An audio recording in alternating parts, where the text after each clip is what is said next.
conversation of any kind. This is me acknowledging that I have boxes that don't need to exist in my head, right? I really like Creepy Tango, really like the stuff that the electric heaters do, described as the retro sonic surf noir of the electric heaters. I also really like trad music.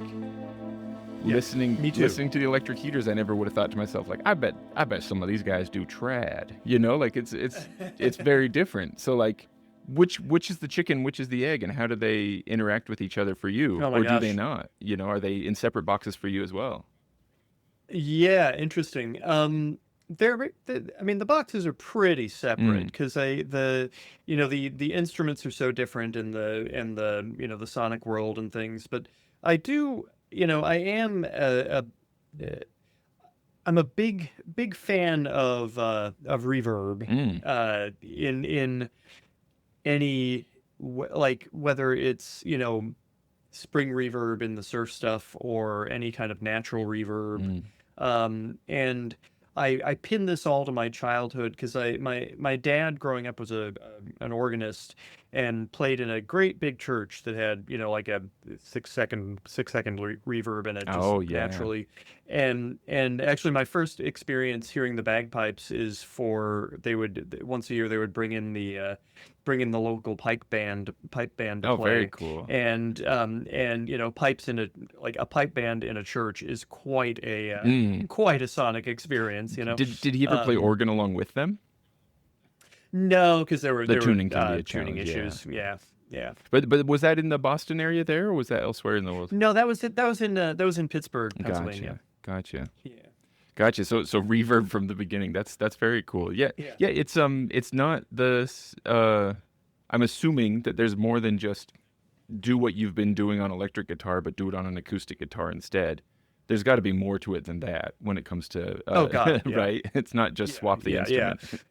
No, it's a totally different approach, and I don't really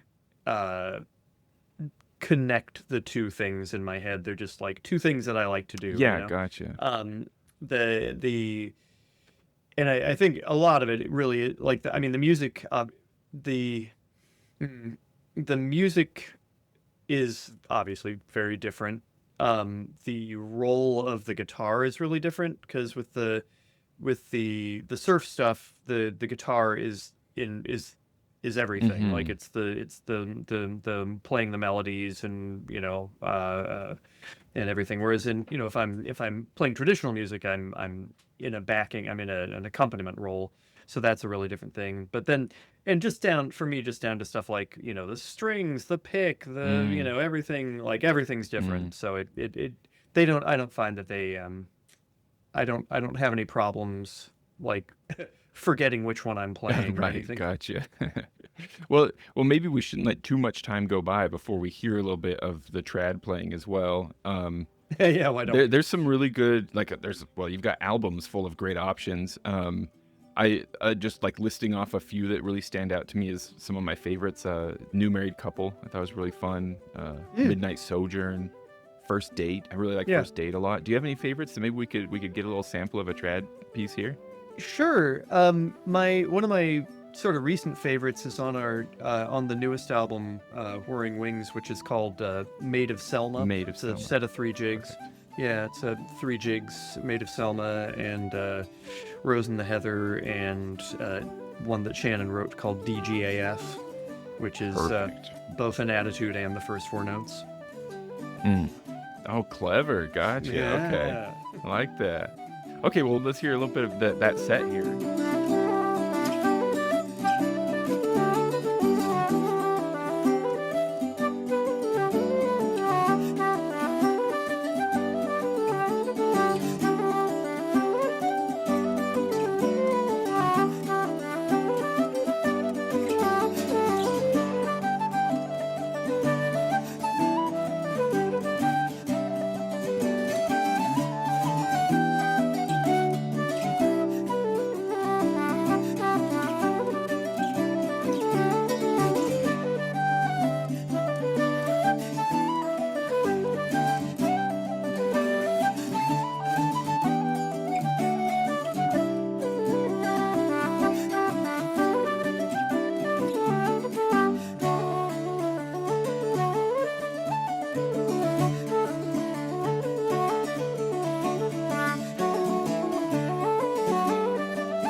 guitar there, or do we have some bouzouki? I know you hop around on strings. Yeah, it's a bouzouki on that one. Gotcha. Yeah, yeah, and that I hope it doesn't seem like I'm sure the questions that I ask you, Matt, are like very basic because I'm a string instrument outsider, you know. Yeah, no, it's kind of fun to talk about it with someone who's not. Yeah. Deep in the weeds. Well, when it comes to precisely that, not just hopping from electric guitar to acoustic guitar, but also from guitar to bouzouki, and I think I've seen you play banjo, maybe mandolin too. I don't. Mandolin's the one I don't have. Oh, gotcha. And maybe it was a guest musician. My buddy Flynn probably plays mandolin.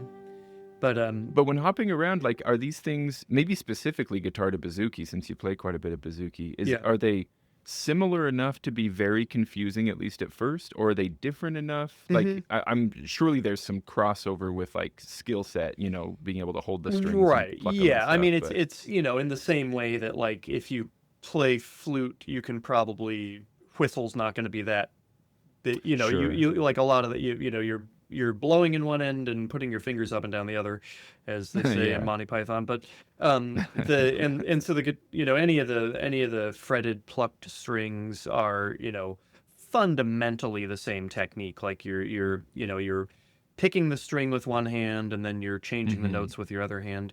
You know, the tunings are obviously very different, and it's only a it's really only a problem if we have so drawing a line between like performance arrangements and just, you know, playing in a session or something like that. So if it's just a you know, casual playing in a session, no problem, you know, whatever, I could back the same tune with either instrument, and I you know, I would do different things, but it wouldn't be a big deal. The thing that can be a little confusing is if it's like a, you know, if we have a set arrangement of something like that Maid of Selma, for example, and I tried to play that on the other instrument, that like can hurt my brain a little bit, like, because there are, in some cases there are things that you can't get that particular chord voicing those particular notes, that particular sound on, you know, they just don't, you can't get it. So you try and figure out another way around it. And you know, there have been times when we've been traveling overseas that I haven't wanted to bring, you know, try and check two instruments or whatever. So I'll usually, you know, just, if I have to give one up, I'll usually just bring the guitar, and then I have to sort of make up these guitar arrangements of stuff that I already have bouzouki arrangements of. Which is, you know, it's an interesting challenge, although like I don't love going back and forth, because then it gets confusing. Yeah, I got you. Well, speaking of that, I'm always curious, like, as I listen to your surf rock stuff as well as your trad stuff and your children's music as well, like everything that you're doing, like, and maybe it's different for different things, but when you are making those performance arrangements, for example, versus playing along in a session, I mean, does one kind of bleed into the other? Like so say you hear a tune and you think like, oh, we should put this into some kind of set, or maybe Shannon comes to you and says, hey, I've got 3 jigs, let's make a set.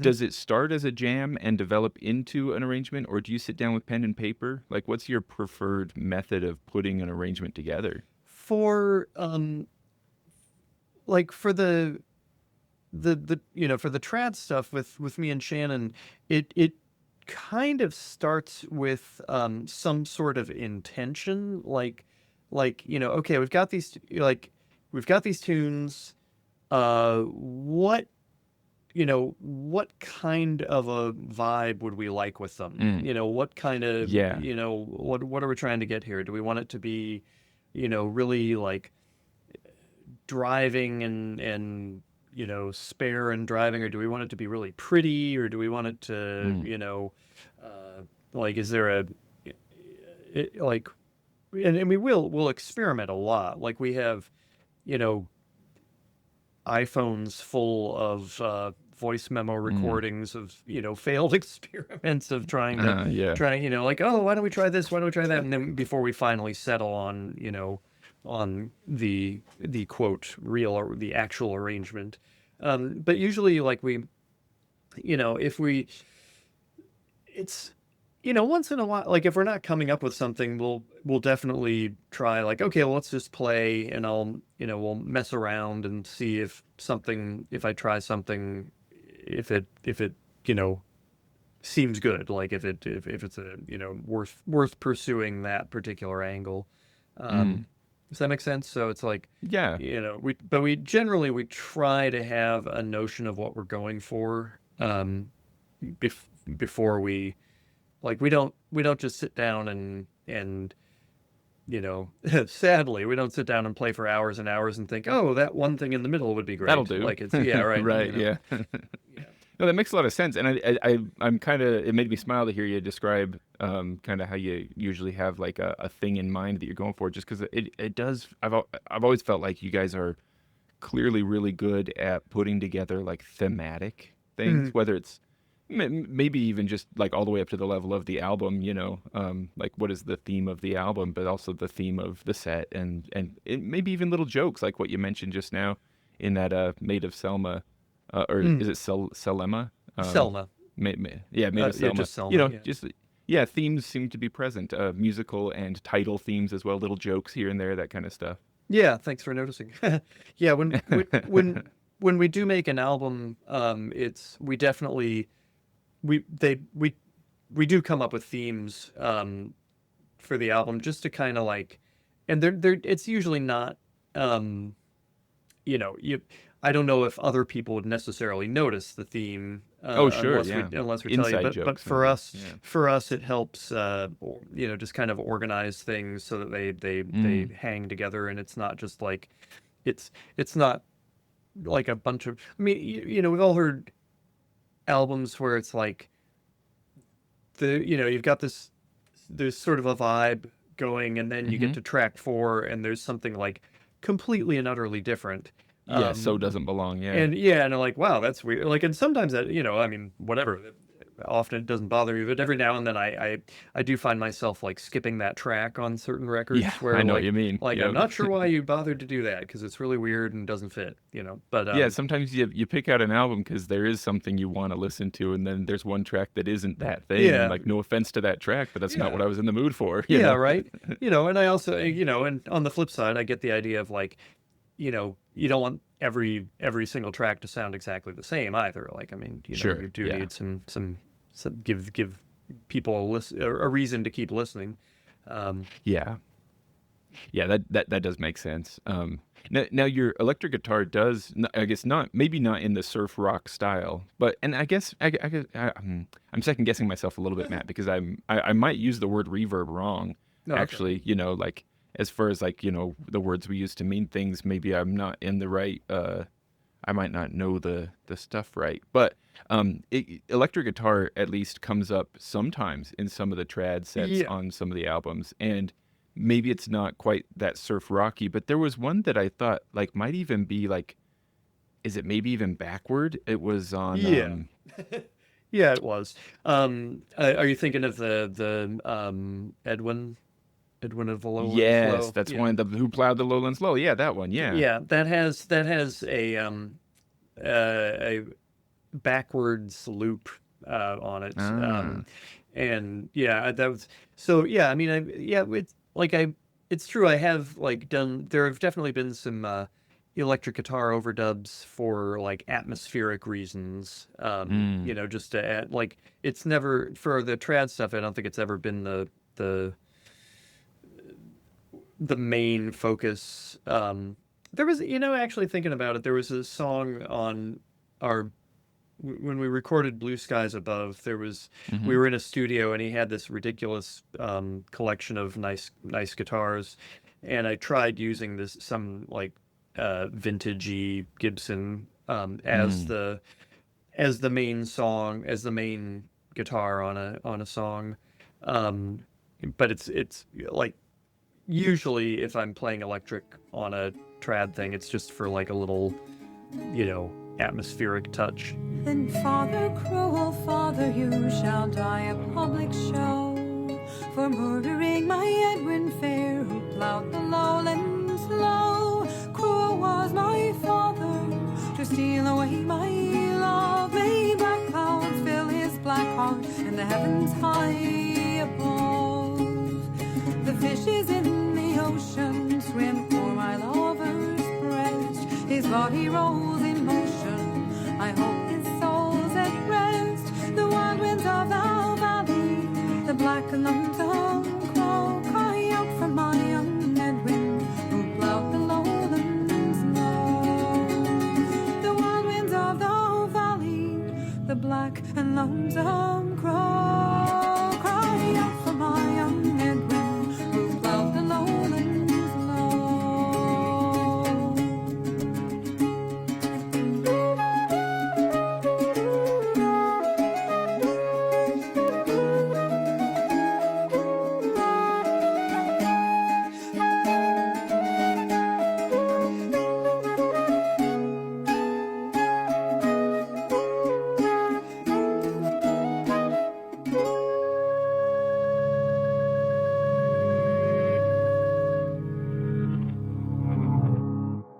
I think it's excellent. Like it's Thank you. very classy, and that's the kind of thing that I feel like when it is that little touch on the couple tracks where I even noticed it. Maybe it happens on tracks where I haven't even noticed it, but where I have even noticed it, it's like it's just enough to fill in something that was needed, but it also leaves me kind of wanting more. It's I think it's a really good balance. Yeah. Good, thank you. Yeah, and that's speaking as a guy who, again, like I'm very much a guitar outsider, and so I don't really know what I'm hearing, but I'm like, I like that. Yeah, well, pretty cool. that's the goal. You don't like Richard Thompson, who obviously is a fantastic guitar player. He had some comment about like half the people in his audiences he calls fret counters. Who are like the super guitar geeks who are just like more interested in like what pedal are you using or any of that stuff. Where if you're actually reaching people who don't necessarily care about the guitar that much, that's kind of a win.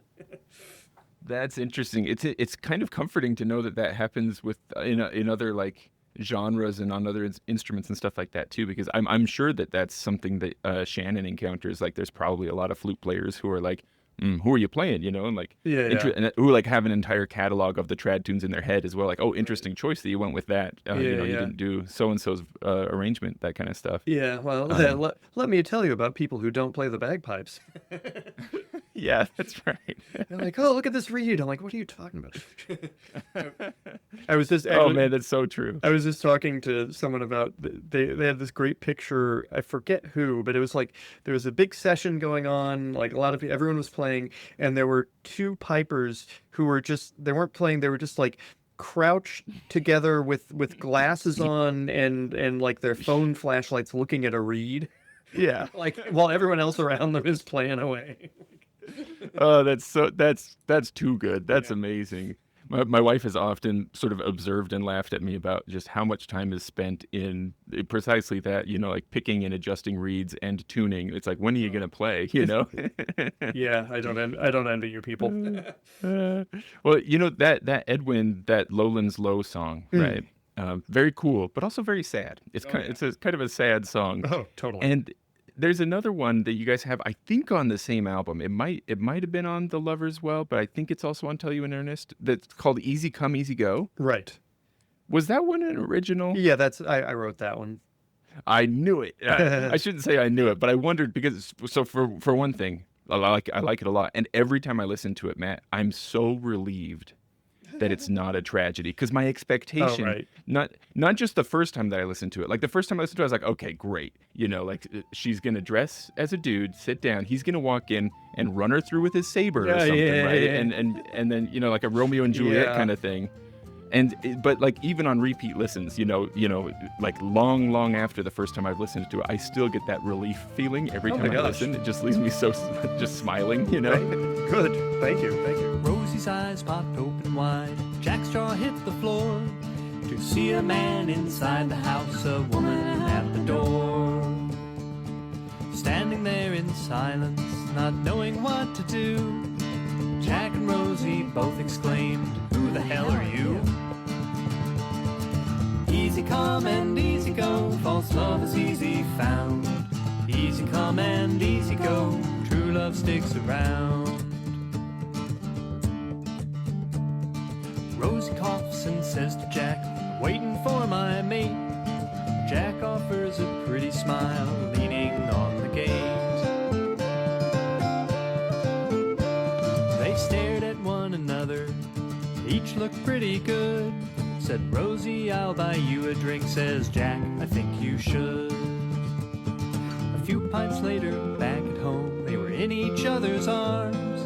Each still wore the other's clothes, but surely what's the harm? The moral of this story, I'm very glad to tell.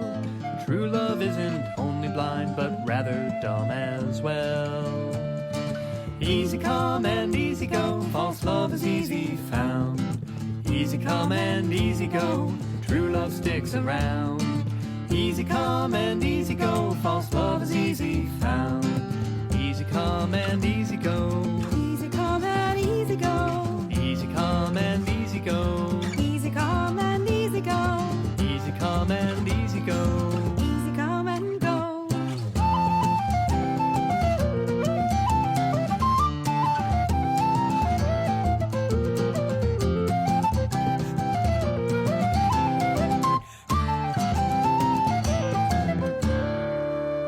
Yeah, and it's a great joke. It's a lot of fun. But here's the thing, and tell me if I'm way off base. Feel free to tell me I'm wrong. But as I was listening to it, I was thinking to myself, like, I wonder if Matt wrote this, just because it feels to me a little bit like it's like I don't want to say adult because that makes it sound like it's naughty, but I mean like it's like almost like a grown-up companion to some of your other music, including the one that came to mind immediately was "Can't Eat This Soup." Oh, yes. Where it's like it sets up like this story, and then there's this twist that you weren't expecting, you know? A kid walks up from table 8, says, I had the soup and it was great. And the man says, I can't eat this soup. The kid decides to give it one more try. You can't eat the soup. May I ask why? And the man says,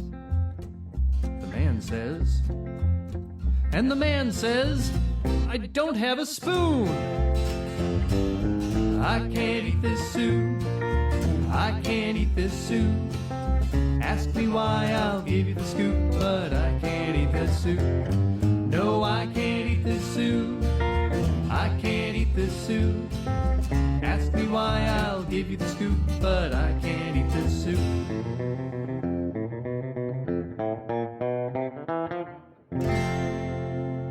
Yeah, well, okay, so I would definitely consider both of those to be like I don't know, maybe joke song is the wrong word, but like songs with a punchline, you know. Sure. And the like Easy Come, I was trying, like, it's playing on there are many songs where like people go off, they put on disguises, like women dressing as men to go off to sea, or men coming back from sea and dressing as a woman to sea, just all this stuff like that, or dressing or some kind of disguise. And, Totally. And so it was sort of a, like I refer to it as like if that happened on like Three's Company or something, just like gotcha, yeah. and then you mentioned the soup song, which is it's just, I mean, that is actually just a joke. Like, I can't eat the soup. Why not? I don't have the spoon. But stretched out into a couple minute song. So yeah, that's, I guess I have that in me. I mean, maybe I wouldn't have drawn any kind of conclusion if I hadn't been thinking to myself, like, I'm going to talk to this guy sometime, like, what? Let me try to psychoanalyze him from afar, But, I mean, I did try to, like, I don't think that Easy Come actually sounds like a trad ballad, but I did try to use, like, I tried to make the language, like, kind of, not, I didn't want it to sound too modern, Oh yeah, totally. I mean, there was doubt in me where I was like, this might be original, but this might be a traditional that I just haven't heard. Great. Wow. So good for me.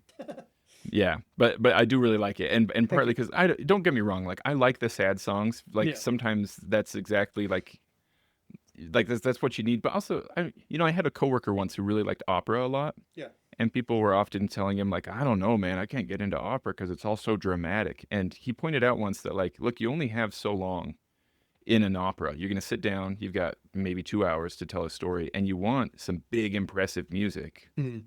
And one way to justify big, impressive music is big, emotional themes. And so it's like a tool. Yeah.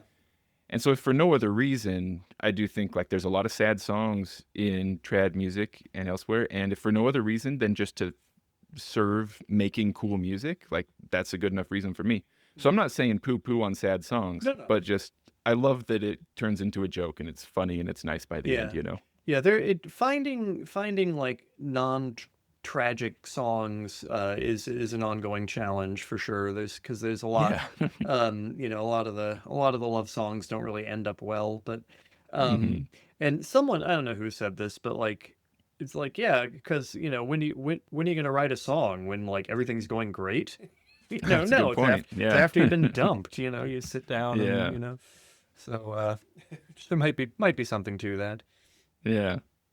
Well, there's another track where some subtle electric guitar comes in, if I'm not mistaken, and it's also it's one of them where Shannon sings in Thai as well. Oh yeah.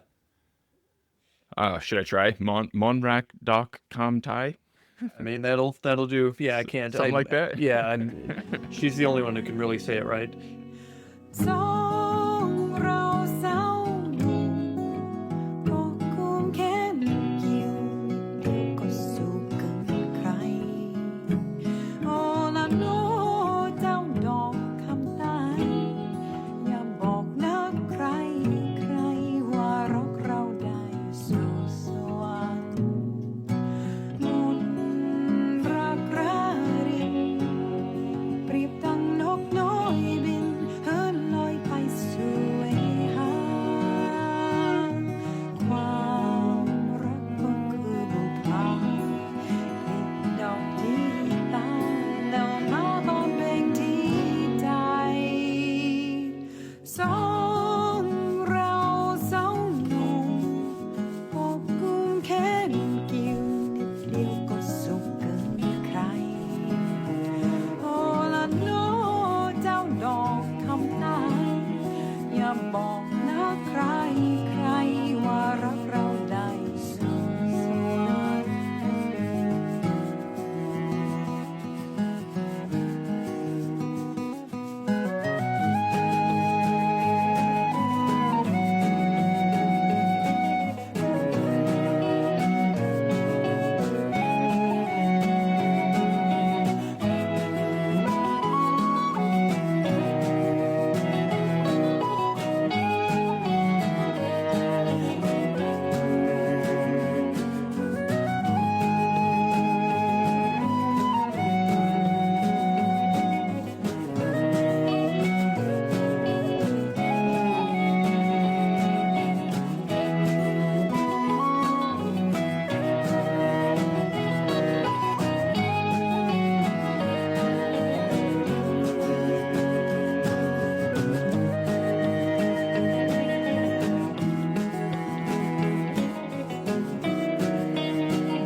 Shannon lived in Thailand when she was younger, and still has a she's fluent and still has a really strong connection to the place and to her music teacher from when she was younger. She actually she was in Bangkok in January, and she went over to she was in Bangkok for a while, and then to her childhood home of Suphanburi, and got to see her old teacher and friends, and she was like an exchange student, and so she has her Thai sister, she calls her, which was the girl in the family that she was staying with, but she and her Thai sister Kung are still very close, and so we have a couple Thai songs in our repertoire, and it's a little quirky, but Mm-hmm. there's they're beautiful, and Mm-hmm. there's we sort of figure like there's plenty of people who can get up there and sing a song in Irish or in Scots Gaelic or Mm-hmm. something like that like the preponderance of the audience is not going to understand anyway. So Mm-hmm. how's this any different? Yeah, why um not? and Why there not is make it Thai? there are definite like points of comparison, like the traditional music, the traditional songs in Thailand are passed down orally like Irish songs Mm. are. And so you'll find there are cases where if you can get a recording of like someone singing it and then their grandmother singing it, it's like the Mm. same, Oh, very um cool. the same phrasing, and like you listen to like recordings of there's I can't remember the songs, but there's some recordings of like Dolores Keane singing with her aunties, and it's just like Mm. uncanny how similar they are, because Mm. they learned it. That's where she learned stuff. Man, finding like really strong you might say integrity, like consistency across orally passed stories as well as songs. I think that's so fascinating because my modern brain thinks if I want it to be preserved, I must write it down. Mm-hmm. I think it's super interesting. Yeah, yeah. No, go ahead. No, I mean, I'm just riffing here, but I would, Hmm. I would certainly guess that like people used to have better memories than like for Yeah. retaining lots of, because there are tons of like people like when song collectors back in the whatever, I guess maybe 50s and earlier, but when people would go off and like try to collect these songs to Yeah. preserve them, every now and then they run across these people like Elizabeth Cronin is one who just had hundreds and hundreds and hundreds of songs in her head Yeah. at any given time, and these are not like, I mean, these are long, Yeah. long ballads, and Hmm. there are these incredible collections of the Elizabeth Cronin collections, the one that really blows me away because it's all one person, but like she just they just sat down with her and just over a bunch of weeks and just got her to sing songs, and she would just always, oh, I remember this one, and then she'd sing another one, and Mm. so like incredible because it was all just in her head. Yeah. No, that is amazing. Now it's in a I book. wonder. Yeah, now it's in a book right now. I do wonder too. Do you think maybe sometimes people, quite possibly, who don't happen to speak any of the native languages of the British Isles, we might say, and also don't speak Thai, might think that Shannon is singing in Gaelic or something Oh, like that? totally. Yeah. Yeah. No, I mean, Yeah. we're not, we, when we perform the song, we definitely explain that it's in Thai and blah, blah, blah. But Yeah. like, Sure. but yeah, I mean, there's always like, I mean, it's in the same way that, people like, I mean, you hear me talking, you hear that Hmm. I'm American, but every now and Yeah. then, like, people just, their brain wants me to be Irish. So I'll, they'll like Yeah. ask me where in Ireland I'm from. Like, yeah. Oh yeah, I get that question sometimes playing Yeah. pipes too. Yeah. It's where are you from? And especially Yeah. when it's like a couple towns over, I always feel like I'm letting them down when I say here. Yeah, you yeah, yeah. know. Where do you live, And by the so, way? right about in the middle of Utah. Okay. The town that's closest that people have heard of is probably Provo. Okay. Kind of a sister city to Provo, but Yeah. south of Salt Lake City. Yeah. Yeah. Shannon's going to be in Utah, I think, in the fall. So. Oh, perfect. Well, hopefully I'll get to see. I met her very briefly Yeah. here previously, not in a way that I think she would remember me personally, but at a house concert. At one of the house and, concerts. and Yeah. Yep. Yeah, I Went to a believe. little workshop with her before and stuff. Yeah, I think she's doing that same loop in the fall. So can see Well, her I'm again. planning to be there then because that was that was really fun. It's funny actually, Matt. So like I'm assuming, and actually I'd love to hear from you, kind of which came first, because I'm assuming that since your dad played the organ and the Hmm. reverb was a big deal, at some point Hmm. you picked up electric guitar. The funny thing here is just that, of course, I've heard your music from your trad music with Shannon first, and Right. only then went to the electric heaters. And so you've got this track with the electric heaters called Chai Yo. Yes. And Yes. I tend to listen to music without looking at what the titles are, and I thought it was Same. Thai Yo, like Oh. for a long time. Yeah. I was like, oh, Thai. It must be because Shannon speaks Thai, and so he picked up, interest in Thailand or something.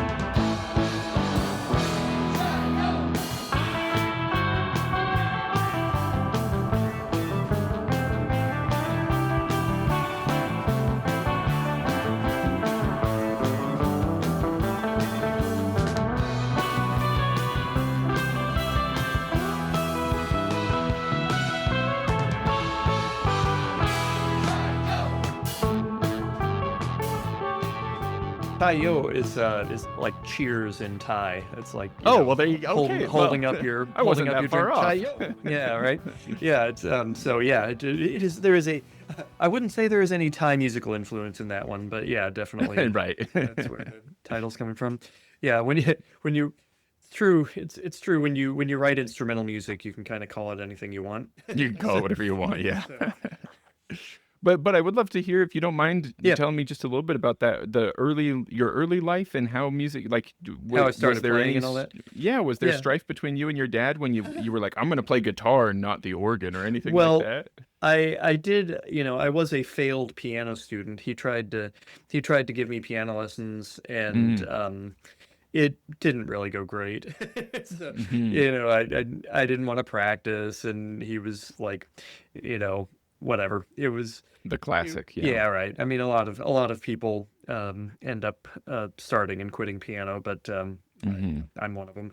But then my sister had a guitar in the house, and I just started messing around with it.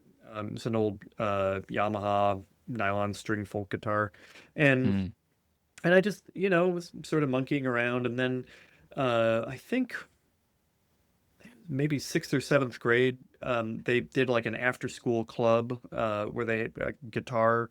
They had different options, and there was a guitar club, and so I went to that and learned a few chords for real, and then I just started getting really into it, and then my first real guitar was an electric, which we bought at a garage sale. And I wish I still had, but it sold it, ages ago. But it was a Harmony. I know now, a Harmony Bobcat, and it came with an amplifier. And I think we paid like $35 for the set. And yeah, so I wanted to rock and roll, and so I pretty much taught myself stuff for the first bunch of years, and then I got into for whatever reason I got into classical guitar, and that's actually when I started taking lessons. Is I was trying to figure out how to play classical guitar things, and that you kind of need a little guidance, after a certain point, and so I started taking lessons. And Was this the kind of classical guitar for which, like, there's a very specific posture at which you hold the guitar, and right, you grow out your nails no, and stuff like that? legit classical, yeah, the full Monty. So now you can say you're classically trained. I am classically trained, yeah. I actually stuck with it long enough to get a master's degree in it, so it was pretty. Wow, look pretty. at that. I was pretty darn serious about it for quite a while. Does this happen, like, because obviously you're an artist in your own right, you do your own thing, but like I'm coming at this from an angle of like, I like Shannon's music, and there's a guy playing with her, you know what I mean? Yeah. And and it's like I'm unraveling backwards this the depth and different directions and stuff like that Matt Heaton does, you know what I mean? Yeah. When I start talking about it, I'm like, wow, I kind of, things were always happening in parallel. Like while I was playing, studying classical guitar in school, I was playing in a rock band, and I went to school in Chicago, which has a great Irish music scene, and that's really Yeah. where I started getting. I kind of like I was always drawn to Irish music, but I didn't really know where to find it, Mm. because before the internet, it wasn't so easy to just like Yeah. indulge your every whim.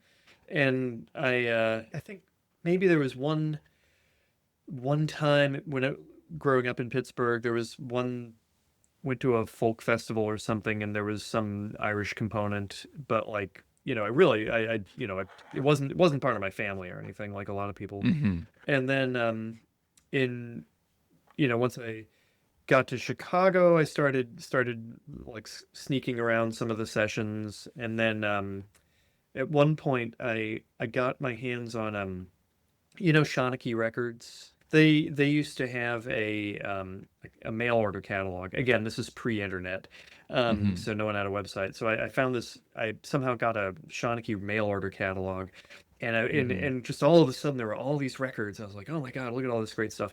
And so I most of which I hadn't heard of, and so I ordered like 3 or 4 random things. That just like the best of this and the best of that, thinking that that would be a good approach to get Sure. kind of a Yeah. broad, And so I ended up with I can't remember the everything, but it was like I distinctly remember getting a Silly Wizard record and Oh, good. and a Kilfenora Cayley band record, and I was like putting them both on. I'm like, how the hell are these the same thing? Like they sound so Yeah. different.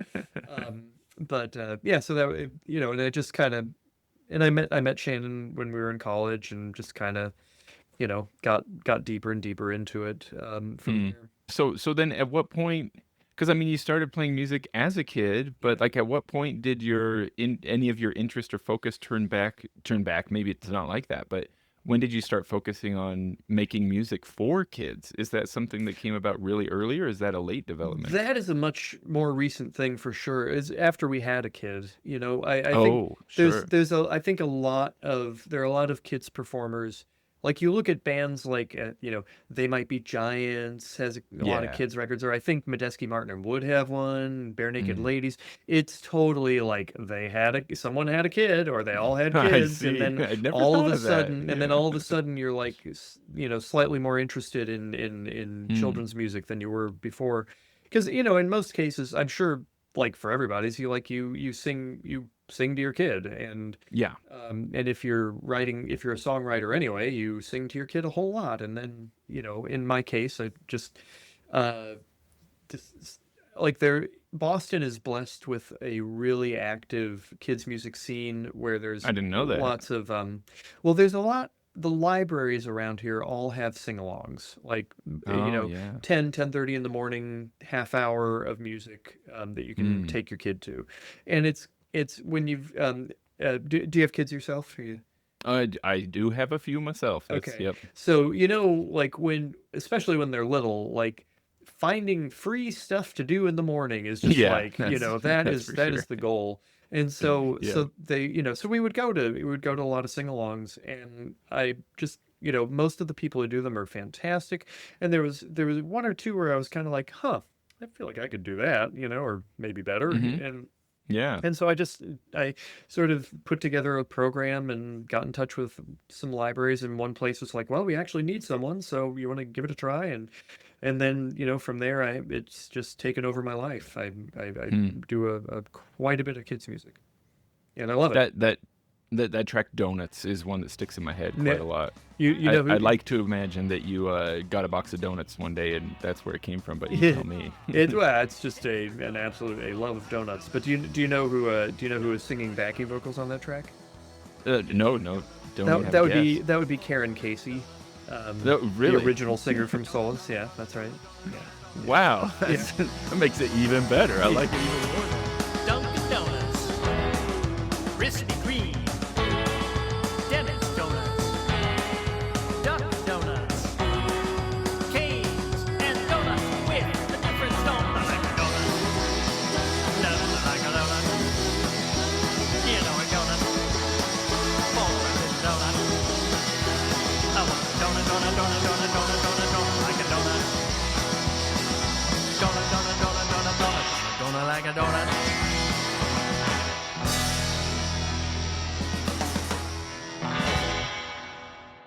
Yeah, I got her to sing on that one, and then she sings on the first track on that record too. But Does she have kids? Is that the connection? Did you do like a show where her kids were there and you're like, hey, by the way, I'm gonna cut a record? No, I was doing like I sometimes do gigs with her when when her usual guitar player isn't available. I see. And so she was like, we had done some gigs and she was in town, and I was like, hey, I'm finishing this record. Could I get you to, drag you in to sing on a couple things? And I had her sing on the other song first, but then I just played the donut song for her as like, oh, listen to this one, it's funny. And she's like, oh, I want to sing on that. I'm like, really? Okay, great. Let's make it happen. So. Oh, that's really great. What a fun little like Easter egg thing to be able to pull out. Right. Yeah, they have this amazing Irish singer screaming about donuts. Yeah. Right, yeah. But when it comes to kids' music, do you feel like there's probably, in the same way, like I'd imagine this is true for any, what do you say, genre, there's different motivations and different angles to come at and stuff like that, to come at it from. Because like, donuts seems like it's straightforward, pretty silly and a lot of fun. Right. Can't eat the soup we mentioned earlier, fun little joke. Welcome Here is one that I like of yours. It seems like it's like kind of a nice sort of like, I was gonna say morality tale kind of song, but that's not quite right. It's kind of the message is kind of right there on the label kind of thing. Yeah, I mean, it's I wrote that like and don't know if we want to get too political here, but I wrote it the last time your man got elected, because I'm not a big fan of most of his domestic or international policies, and and so it was just like meant to like I feel like the whole shtick with America is it's supposed to be welcoming. Like that was kind of my impression. And so I got that statue, Yeah, all right, and so I the song is like meant to be that, and I've just I've honestly I guess I've been singing it for like 10 years now. I do it all. It's become my opener for most every show. I think it sets a nice tone. Hello friends, how do you do? You're very welcome here. Here's a song for all of you. You're very welcome here. If you're big or if you're small, you're very welcome here. If you like trucks or you like dolls, you're very welcome here. America is all of us. We all ride the same big bus. Share a welcome with a friend, and we'll all get there in the end.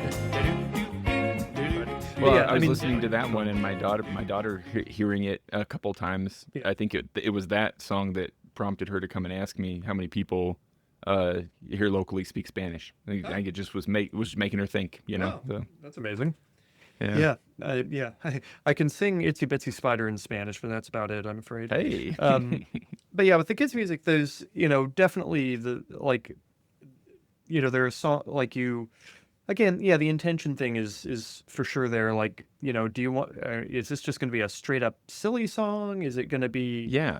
Try and have some kind of. There's one where I don't even know what this would be called, but I pretend to forget the last word of each verse, and it's pretty obvious what it should be, and the kids all yell it out, and which is ideally making them think about like rhyming and language and what comes next. And there's one about counting where we do like a when funk bands are like, give it to me 4 times, boom, boom, boom, boom. We did sort of count up like that, just to get a little math in there. I just wrote a song about bubbles, in which I got to use the phrase surface tension, rhymed with favorite invention. So I was pretty proud of that. But, excellent. Yeah. But yeah, well, go on. Oh, I was just curious what you feel like when performing, because I mean, you've played with soloists, and you've of course you and Shannon play and stuff, right? Yeah. So you've been in front of different kinds of audiences, and it makes me curious, like, what does your ideal audience look like? And also, have you had like crash and burn experiences in front of kids versus in front of a general audience, or also like big wins in front of both types of audience? And like, where would you rather have those big wins or those those challenging performances? Like, what's I don't know. I guess basically I'm just saying, what's the difference to play for kids Yeah, versus other for people? the kids versus adults. Well, I mean, right. The main thing with kids is they are not at all interested in you talking for a long time, which is a very different pacing than like if you're in a like a folk club or something like, or anywhere really playing Irish Yeah. music, where people actually like to know a bit about, they audiences like some backstory, they like to know Yeah. about the tunes or about the song or what have you. So when Shannon and I play, like if we're trying to figure out how many things can we do in this set, we have to build in a little time for chat, Yeah. because That makes sense. now like if it's like a big outdoor festival or something, not much less, because that's a different energy. But if it's any kind of like theater or club or something where people are it's a little, the energy is a little more contained. The stories, I think, are very important. And I've been to shows where like there was more talking than playing, and it's been Yeah. delightful. It's so. Yeah. I don't mind that myself. With an audience of little kids, no, they want like, the most you're gonna do is like, if there are dance moves in a song, you show them the dance moves, and then you just like, you get on with it. So I definitely learned that the hard way when I started. I was like talking too much, and they just start like, kind of, you can see their attention like wandering off, and once you lose them, it's hard to get them back. So Yeah. I've my pacing is much better than when I started. Does that ever influence you when writing a song specifically? Like, do you ever think to yourself, like, it's been too long since this song made a joke, I need to make a joke, or the tempo needs to be higher, or anything like that? Oh, I try to like. I'm very conscious of. I've become a lot more conscious of having interactive elements in things. Like, Yeah. there's a song I wrote called Midnight Snack, which is another sort of talking blues thing, that is, I think, is really funny. But I realize is like, it's kind of like, it's too wordy for like really young kids, because the humor relies on like catching a lot of words that are delivered kind of fast. Gotcha. So Yeah. I still think it's a really good song, but I don't really do it with if I'm like a really young audience. Like, I'd do it with a more slightly older elementary or something like that. And actually, Yeah. sometimes Shannon and I will sometimes do that one in a quote grown up show, because it actually, the humor in that one maybe lands with grown-ups better than the kids, I think. But so I'm much more aware of like giving them something to do or something to focus on. I think works really well. When he finished, I looked at him, I rubbed my head and I scratched my chin. I said to him, I guess we'd best begin. You want a bowl of Raisin Bran? He smiled at me, said that's a plan. We brushed his teeth and then we tucked him in. If your kid won't go to bed, no matter what you did or said, allow me to share this little fact. Nothing that I've ever seen puts little ones in the land of dreams like a scrumptious midnight snack. Nothing that I've ever seen puts little ones in the land of dreams like a scrumptious midnight snack. Have there been any we might say like traditional or folk song, maybe especially from the Irish, kind of canon pieces that have worked well for kids that have become part of your regular show? It's funny. You would think I would do more. I sing Rattling It's Bog. kind of like double dipping, right? It'd make your life easier. Yeah, I know. Yeah, you would think. Honestly, part of it is I play electric guitar for my kids' stuff, and it feels funny to sure. play. It feels funny to play Irish songs on that. And the other thing is like, there's like the ones that come to mind. Like there's Tell Me Ma and well, I do like Rattlenbog works. Oh, of course, Um, Rattlenbog. Yeah. I tried. I should revisit this. I tried writing some words to Out on the Ocean, that jig that Such a pretty jig. yeah, and I thought, it's sort of like there's a lot of tunes that have words to them, and I thought maybe that could work. But I haven't really, I can't sing it in the right key. Like it's in, the tune's in G, and I haven't quite figured out where it's definitely not my vocal range. So I'm sort of trying to figure out what to do with that, the capo wise or whatever. But yeah, not as much as you'd think. Gotcha. Well, I don't want to like kind of jerk you back and forth, from left field to right field, etc. But kind of hopping back into some trad music, Yes. I felt like, I feel like, well, feel free to tell me if I'm wrong about this. Again, as a guitar outsider, when I kind of close my eyes and think like, where have I been like especially like moved by Matt's guitar playing? Like what really stands out to me. There's this one track that you and Shannon did, where you did a take on Where the Moorcock's Crow. Yeah. Which I feel like, for me, this is just for me. I'm not trying to like judge your work and say like this is the one I choose. Like this is just for me. I just feel like the guitar there does so much without taking over, and I think that's a really impressive skill. I don't know how to do that. Maybe it's not surprising to you since you've been around bagpipers, but like I have a tendency to kind of be like nothing or everything. Like I don't know how to be subtle. It's kind of like once I'm here, I'm right out in front, and I can't stop until it's over. So farewell, dear, for another season. I hope we'll meet in yon lowland vale, and when we meet, we'll embrace each other. I'll pay attention to your lovesick tale, and it's hand in hand we will join together, and I'll escort you to yon valleys long,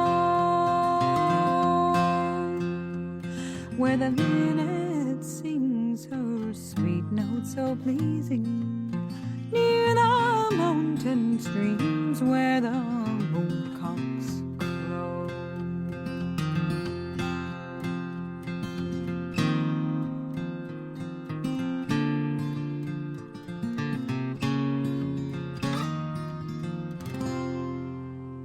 I just feel like maybe it's because the melody is kind of, I don't know how to hang on to the melody personally. It's kind of out there. It's kind of a wild melody. And so then the guitar is like providing an actual handhold for me.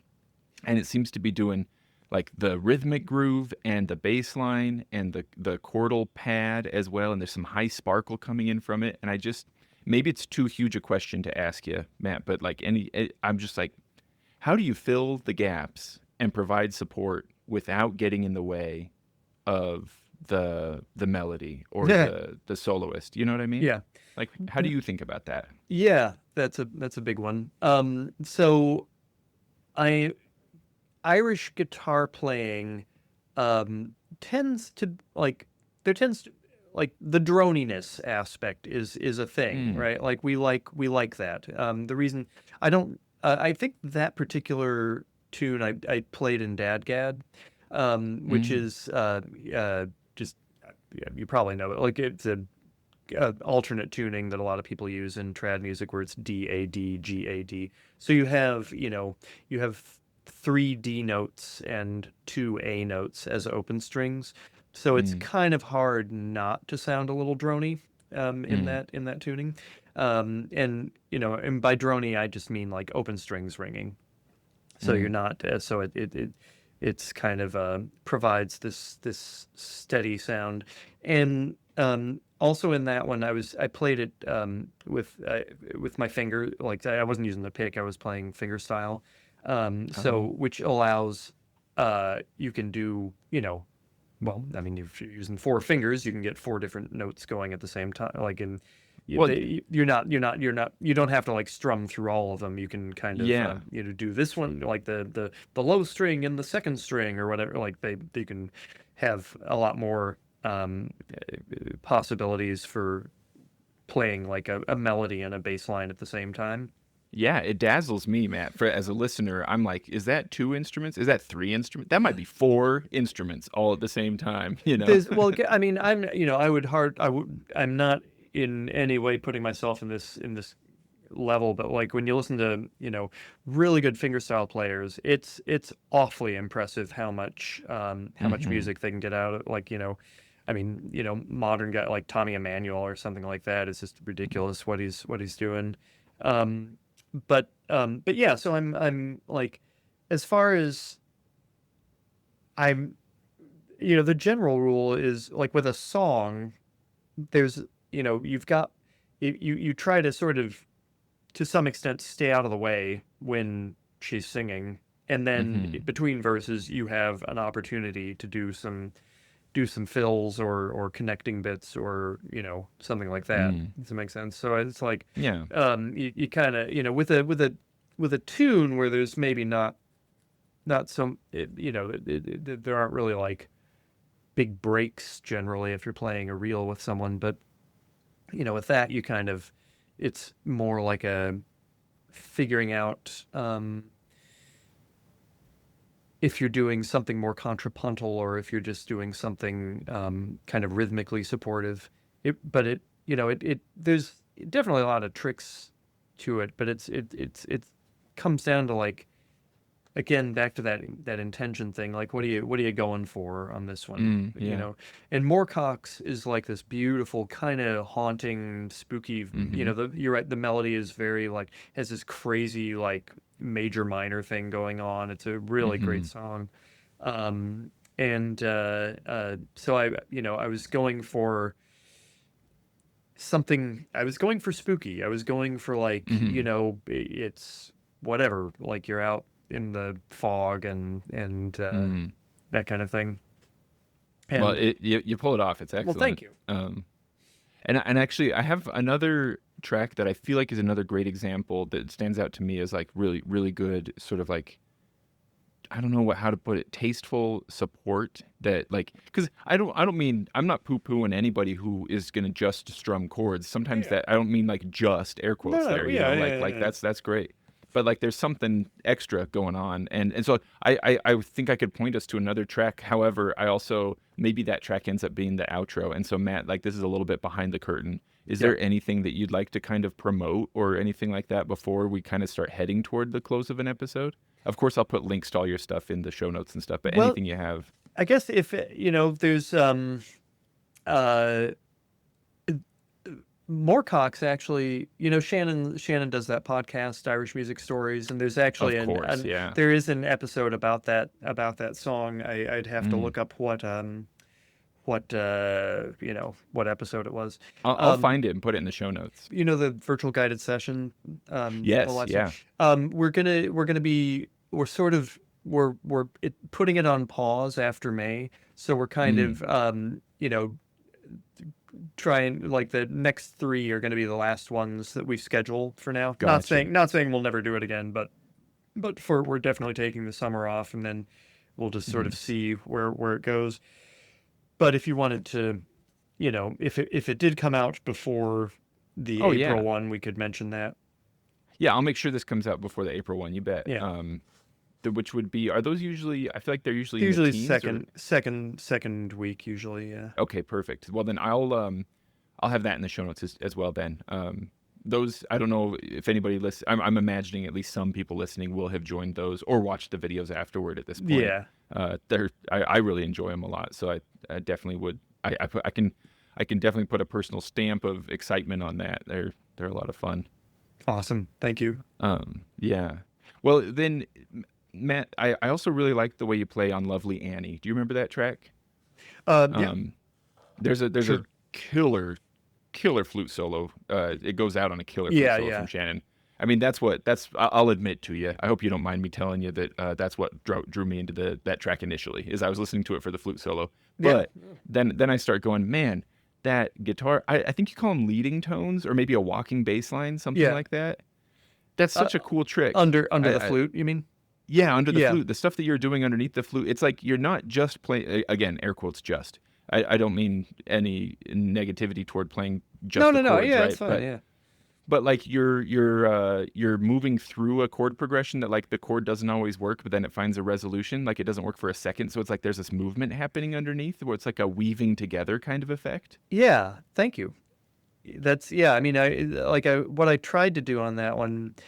I mean, the two things are, one, I was still playing like a slower rhythm, like ba-da-dum, ba-da-da-da-dum, and she's going Yeah. da-da-da-da-da-dum, da-da-da-da-da-da-da. You know, she's Yeah. like playing the full divisions, and then I eventually join her on the fast. But like, you know, it's like we're playing the same metronome, but I'm playing maybe quarter notes and she's playing 16th notes, or so it's kind of I was really happy with how that came out myself, and I'm totally like, I'm one of these people, especially in an arrangement, like I I'm totally fine with there being moments of discord if if there's a line going somewhere. I think that Yeah. it's fine to have a little Yeah. tension before it arrives. Some people are very get very angry when guitar players assert themselves, but I kind of feel like having an interesting harmony, well, I like it.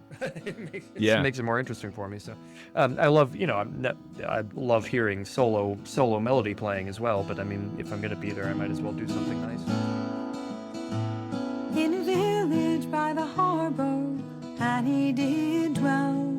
A handsome sea captain loved her right well.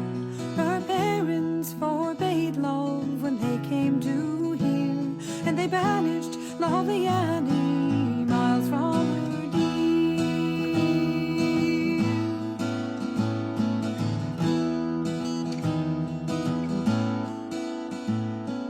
Dressed like a soldier, a sword by her side, to follow her Johnny, Annie did ride. In search of her true love, she rode night and day, till she came to the place where her captain did stay.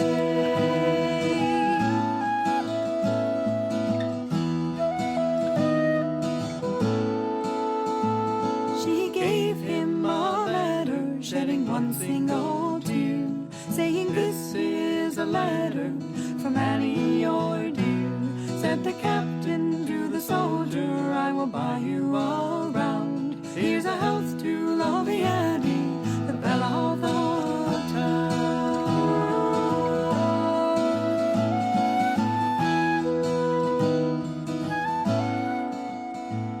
So early next morning, Annie arose, dressed like a maid